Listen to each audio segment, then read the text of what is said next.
Apakah hanya di bumi ada percepatan gravitasi? No. Benda-benda yang ada di alam semesta ini memiliki sistem gravitasnya atau besaran-besaran gravitasnya yang berefek pada besaran percepatan gravitasi. Misal, di tata surya sajalah kita lihat.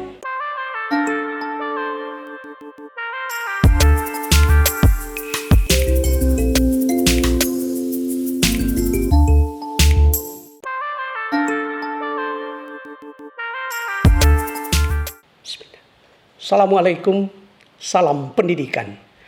Sahabat Kitu Learning, selamat datang di Taman Ilmu, channel pendidikan Kitu Learning bersama Kak Iqbal. Kali ini kita lanjutkan membahas tentang gerak lurus bagian ketiga, tepatnya tentang gerak jatuh bebas. Sahabat Kitu Learning, adik-adik, seperti tradisi pembelajaran fisika dalam metode The Maestro, kita akan spot otak pada step ketiga, cerdas berlatih dengan sejumlah soal-soal yang asyik dan tentu saja sangat menarik. Tetapi sebelum itu kita akan dengan cepat melihat step pertama, yaitu mengenali tantangan gerak jatuh bebas khususnya. Lalu kemudian kita menelusur dengan juga sangat cepat pada step kedua untuk memahami maestro key materinya. Yang perlu kita kenali tantangannya adalah 7 tipe gerak lurus. Mulai dari gerak lurus beraturan yang bersifat horizontal, kemudian GLBB juga horizontal, sampai pada gerak pada bidang miring, baik yang ke bawah maupun yang ke atas sifatnya.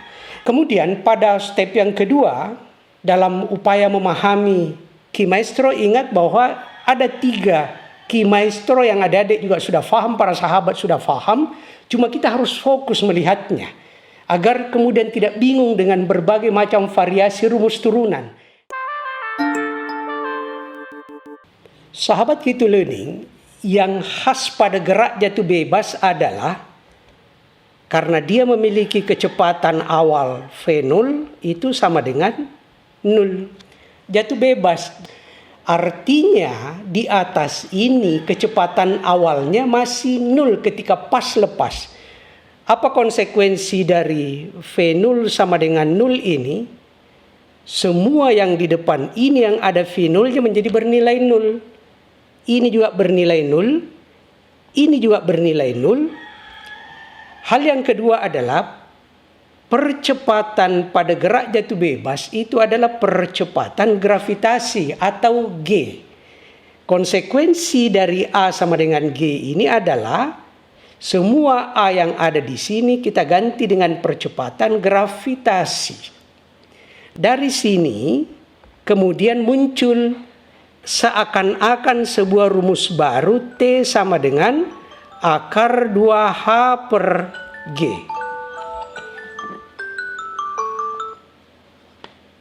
Konsekuensi lain muncul dari seakan-akan ada rumus baru, yaitu V pada saat tiba di bawah setelah melintasi jatuh sejauh H itu sama dengan akar 2GH. Hal yang sangat khusus pada gerak jatuh bebas adalah ada key maestro khusus pada gerak jatuh bebas yang Kak Iqbal sebut sebagai the power of gravity, kekuatan dari gravitas. Sebenarnya percepatan gravitasi di permukaan bumi ini itu dasarnya ada pada permukaan laut dan itu disebut sebagai ekuivalen dengan 1G. Nah, itu didefinisikan dengan nilai 9,8665 meter per sekon kuadrat. Untuk mudahnya kemudian disebutlah bahwa itu 9,81 meter per sekon kuadrat. Tetapi gradasinya nilai gravitasi itu ada, tidak sama di semua permukaan bumi. Yang jelas bahwa berat benda yang ada di kutub itu lebih berat 0,5% dibandingkan dengan kalau diukur, ditimbang di daerah khatulistiwa. Seperti misalnya di Indonesia. Kenapa? Karena di daerah kutub percepatan gravitasi itu lebih tinggi. 9,801 sampai 9,832. Nah, sementara untuk di daerah khatulistiwa percepatan gravitasinya itu 9,78 sampai dengan 9,75 meter per sekon kuadrat. Sahabat Q2 Learning, adik-adik sekalian, apakah hanya di bumi ada percepatan gravitasi? No. Benda-benda yang ada di alam semesta ini memiliki sistem gravitasnya atau besaran-besaran gravitasnya yang berefek pada besaran percepatan gravitasi. Misal, di tata surya sajalah kita lihat, yang ada di bulan itu besar percepatan gravitasinya sekitar 1/6 dari percepatan gravitasi di bumi, 1,62 meter per sekon kuadrat. Itu yang membuat kemudian kalau suatu saat sahabat berkelana melakukan tour semesta ke bulan, Anda dengan mudah untuk terbang, meloncat sedikit dengan hentakan kaki sedikit itu akan loncat ke atas. Kenapa? Karena kekuatan gravitasi bulan itu kecil, hanya kurang lebih 1/6 dari kekuatan gravitasi bumi. Nah, kalau Mars itu lebih tinggi, sekitar 1/3 dari percepatan gravitasi di bumi, yaitu 3,71 meter per sekon kuadrat. Venus lebih tinggi lagi, hampir sama dengan di bumi. Kalau di Venus itu percepatan gravitasi 8,87 meter per sekon kuadrat. Dekat kan, kurang lebih hanya kurang 1 meter per sekon kuadrat dibandingkan dengan yang ada di bumi. Nah sekarang, Kak Iqbal, apakah kita harus menghafal detail-detail setiap percepatan, angka-angka, nilai-nilai percepatan gravitasi yang ada di berbagai tempat itu? Tidak. Kalau soal-soal yang dibahas, dipelajari di pendidikan menengah, itu angka yang digunakan 9,8, tapi rata-rata yang dipakai adalah angka kasarnya, yaitu 10 meter per sekon kuadrat.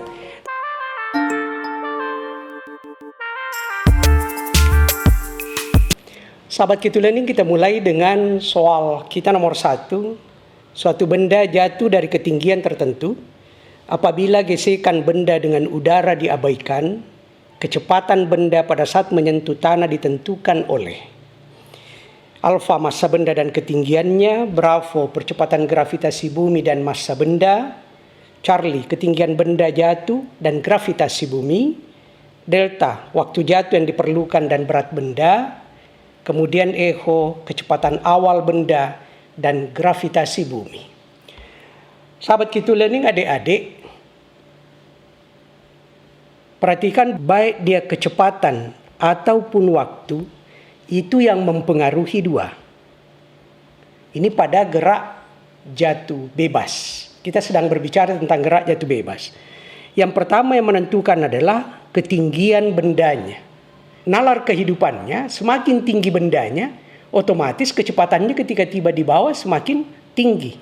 Begitupun semakin tinggi bendanya jatuh, waktu yang dibutuhkan akan semakin lama. Nah, itu ketinggian. Yang kedua adalah tentu saja gravitasi. Berbeda waktu dan kecepatan gerak jatuh bebas benda yang ada di bumi dengan yang ada di Venus atau yang ada di Mars atau yang ada di bulan. Bahkan antara kutub dengan khatulistiwa berbeda karena perbedaan gravitasi. Nah, dua hal inilah yang menentukan kecepatan maupun waktu. Bagaimana dengan massa? Tidak termasuk. Oke. Bravo ada massa, tidak termasuk. Kemudian Charlie ketinggian benda oke, gravitasi bumi oke. Berarti jawaban kita di sini. Lalu delta waktu jatuh yang diperlukan dan berat benda. Berat ini equal, setara dengan massa karena berat itu adalah M kali G kan. Kemudian echo kecepatan awal benda dan gravitas bumi. Kecepatan awal benda ini bukan miliknya gerak jatuh bebas, tapi miliknya gerak vertikal. Gerak vertikal yang ditembakkan atau dilontarkan ke bawah maupun dilontarkan ke atas. Maka jawaban kita adalah Charlie. Adik-adik, kita lihat nomor 2. Dua buah benda masing-masing massanya M1 dan M2 jatuh dari ketinggian yang sama pada tempat yang sama.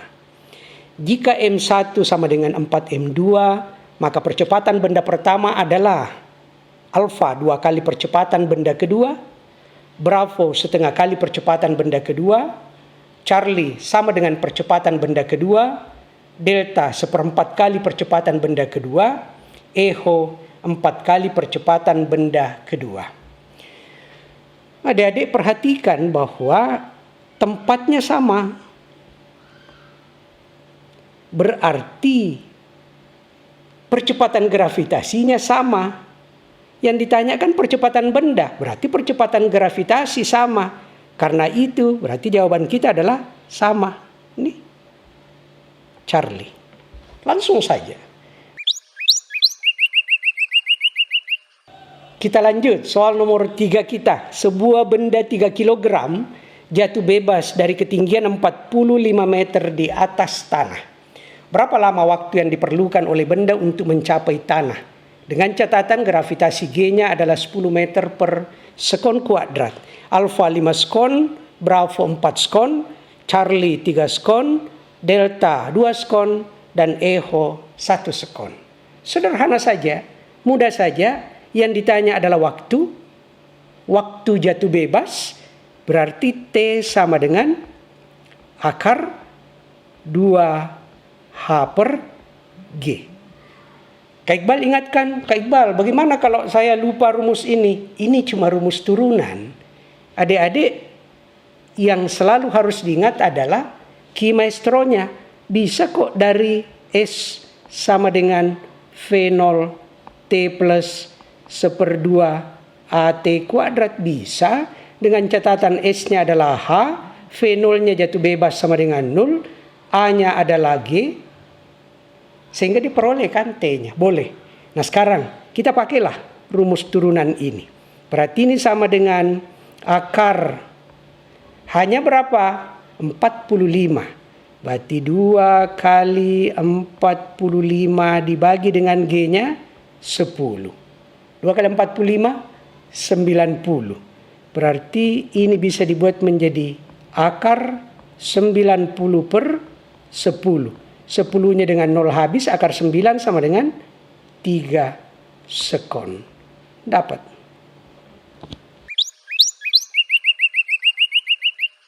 Selanjutnya nomor 4. Sebuah benda dijatuhkan dari ujung sebuah menara tanpa kecepatan awal. Jatuh bebas berarti, karena tanpa kecepatan awal. Setelah 2 detik, benda sampai di tanah. Nah pertanyaannya soal adalah berapa tinggi menara tersebut? 40, 25, 20, 15 atau 10 meter.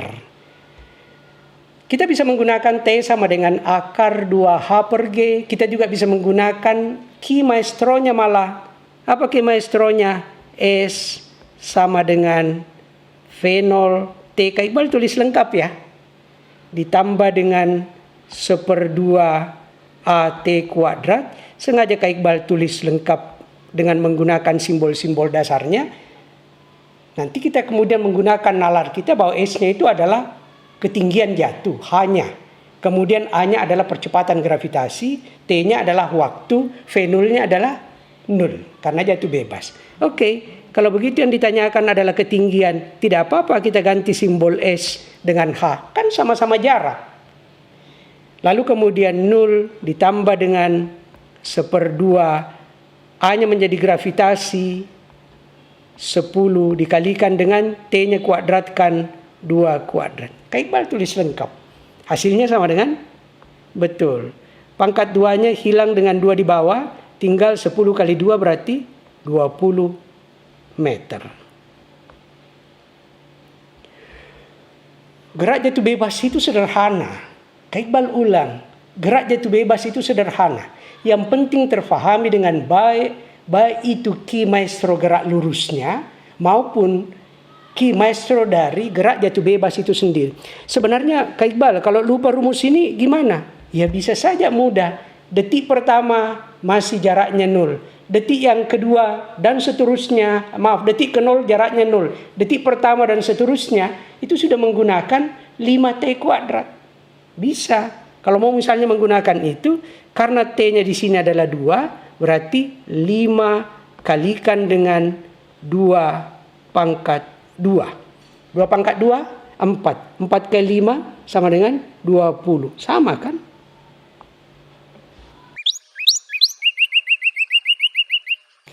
Adik-adik kita lihat soal nomor 5 kita.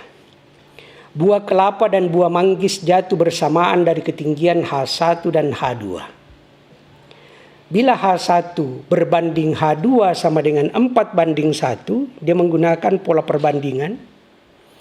Maka perbandingan waktu jatuh antara buah kelapa dengan buah manggis adalah, nah itu, maunya T kelapa dibandingkan dengan T manggis.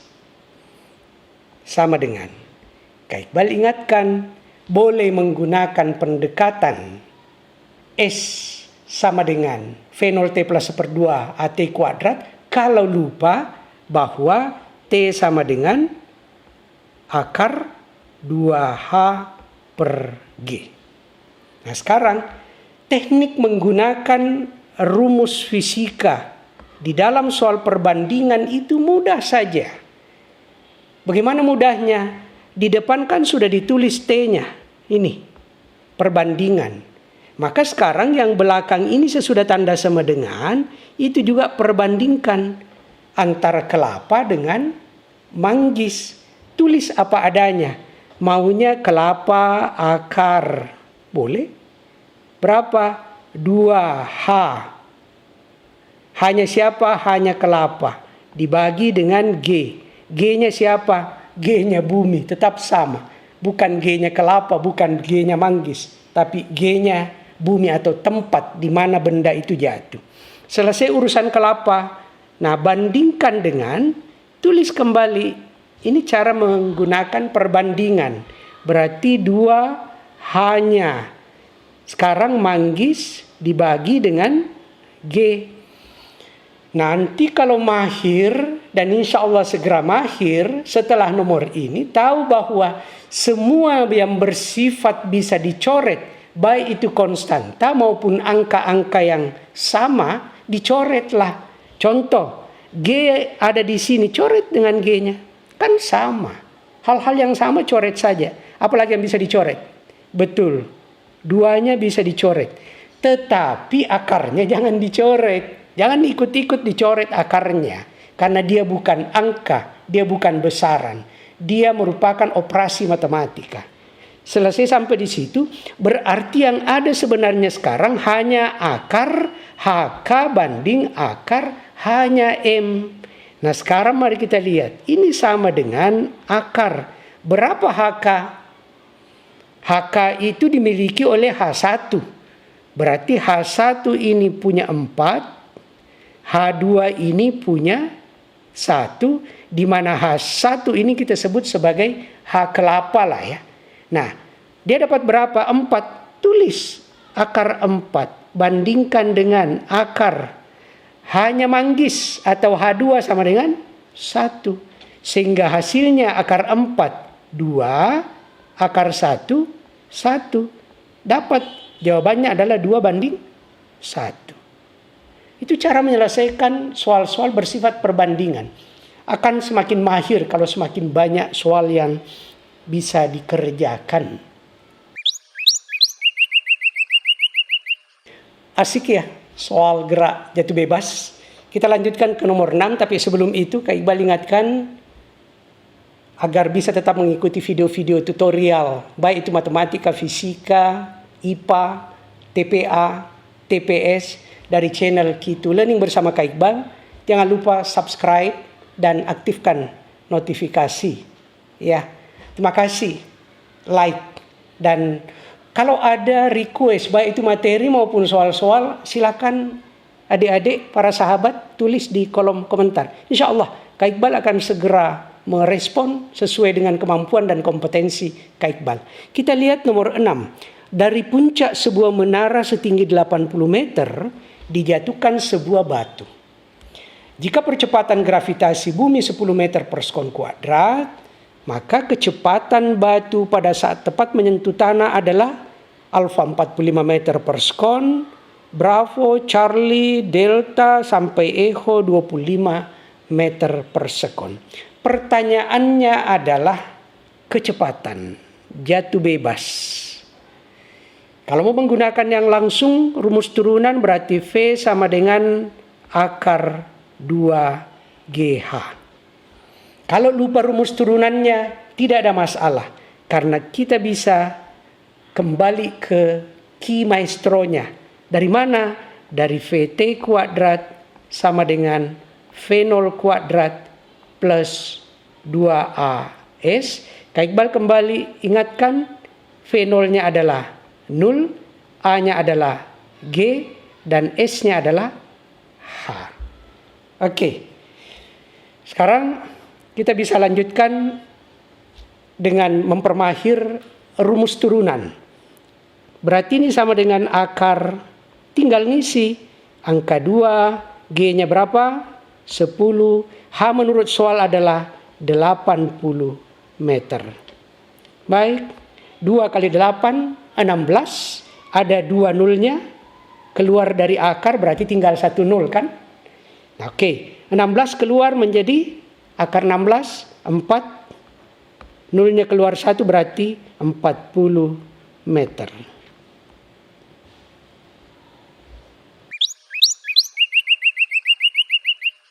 Kita lanjutkan soal nomor 7. Semakin asyik.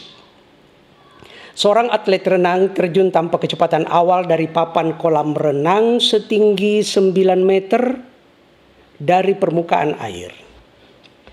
Jika massa perenang tersebut 50 kg, ingat massa nggak ngaruh ya. Jadi ini bisa kita abaikan. Dan percepatan gravitasi di tempat itu 10 meter per sekon kuadrat umum untuk pendidikan menengah. Besar kecepatannya pada ketinggian 4 meter dari tanah adalah alfa 10 meter, 15 meter, 20 meter, 25 meter, dan echo 30 meter per sekon. Nah, muncul pertanyaan, kenapa ada 2 ketinggian? Ketinggian yang pertama ada 9 meter, ketinggian yang kedua ada 4 meter.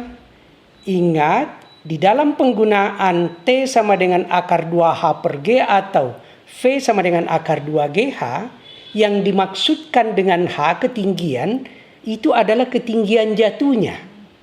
Jadi kalau ini benda dijatuhkan dari sini, trek sampai sini masih ada ketinggiannya, maka yang dihitung itu sama dari sini. Jadi jaraknya jatuh atau ketinggian jatuhnya. Logika kita menjadi sederhana. Mula-mula ketinggiannya adalah 9 meter. Ini katakanlah ini adalah H1, lalu ini menjadi H2. Turunnya masih ada sisanya. Nah, kalau begitu, berapa H yang boleh dimasukkan ke dalam rumus? Kurangi saja.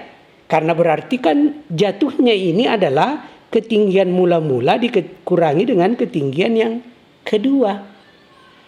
Ini sama dengan 9 dikurangi dengan 4 berarti sama dengan 5 meter. Nalar kehidupannya kan begitu. 9 meter, loncat, maunya sampai pada ketinggian 4 meter. Oh, jarak ini adalah 5 meter. Selesai. Itulah hanya. Nah, sekarang mari kita lihat apa yang ditanya soal besar kecepatan. Nah, kalau begitu berarti bisa masuk V sama dengan akar 2GH. Rumus turunan dari VT kuadrat sama dengan V0 kuadrat plus 2AS. Sekarang sama dengan akar 2, G-nya berapa? 10, H-nya berapa? Betul, H ini berarti kali 5. 2 kali 5, 10 kali 10, 100. Akar 100 sama dengan, betul, 10 meter per sekon.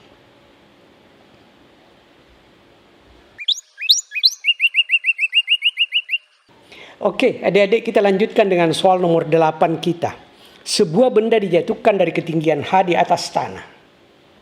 Setelah sampai di tanah, kecepatannya 20 meter per sekon. Nah, ini malah dibalik nih, kebalik. Jatuh dari ketinggian H, kecepatan di bawah diketahui, H-nya yang belum diketahui. Nggak apa-apa.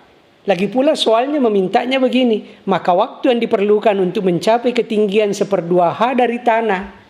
Waktu sampai ke 1/2-nya, ini kira lebih seperti ini ya, 1/2-nya.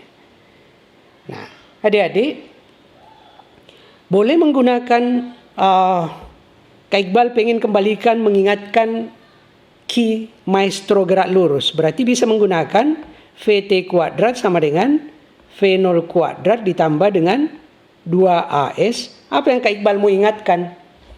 Rumus ini berlaku kalau tidak ada waktu. Oke? Waktu kan belum diketahui, malah ditanya nantinya waktu. Yang jelas bahwa untuk gerak jatuh bebas, V0-nya kan sama dengan 0. VT-nya ya sampai pada kecepatan di bawah. A-nya adalah betul percepatan gravitasi dan S-nya adalah H.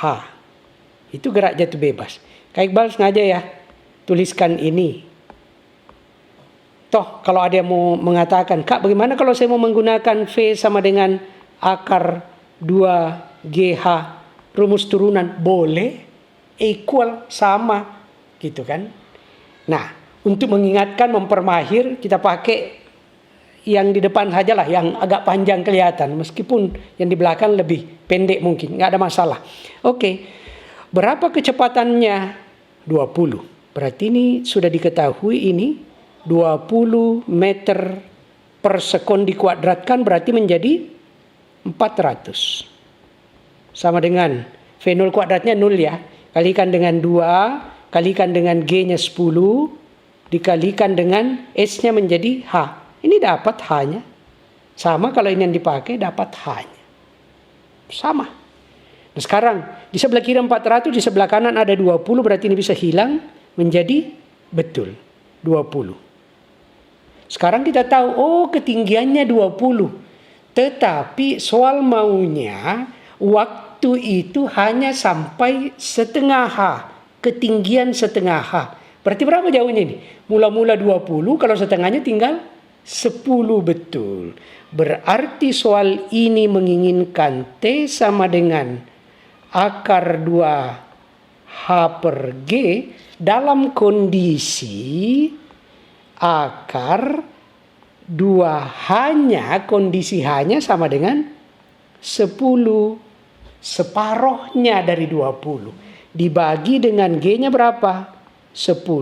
Sehingga ini bisa hilang, tinggal sama dengan betul akar 2. Ini dapat.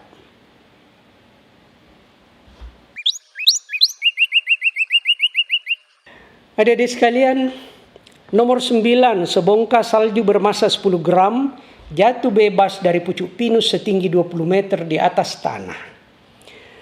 Jika gesekan antara salju dengan udara diabaikan dan G sama dengan 10 meter per sekon kuadrat, maka kecepatan bongkahan salju tersebut saat menyentuh tanah adalah 10, 20, 30, 40 atau 50 meter per sekon. Itu soal nomor 9. Kemudian kita lihat soal nomor 10, sebuah benda jatuh dari ketinggian 25 meter di atas tanah. Waktu yang diperlukan benda untuk tiba pada ketinggian 5 meter dari tanah adalah 1, 2, 3, 4, 5 sekon. Itu adalah nomor 10.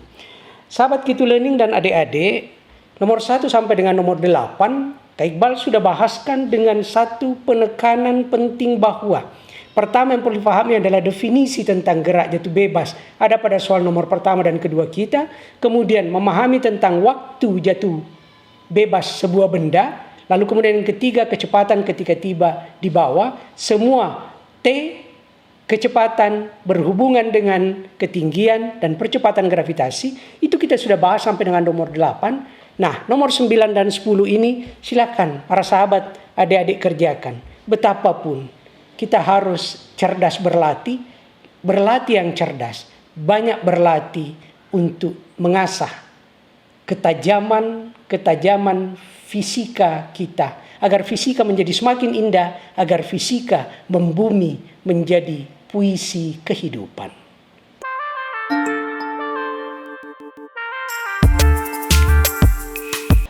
Gerak jatuh bebas adalah anugerah alam yang luar biasa yang memberikan bukti kepada sains tentang model gerak lurus berubah beraturan yang bersifat alami, sederhana, sekaligus abadi.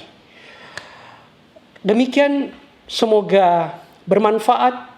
Mohon maaf bila mana ada hal yang kurang berkenan. Ma'assalamah, salam pendidikan.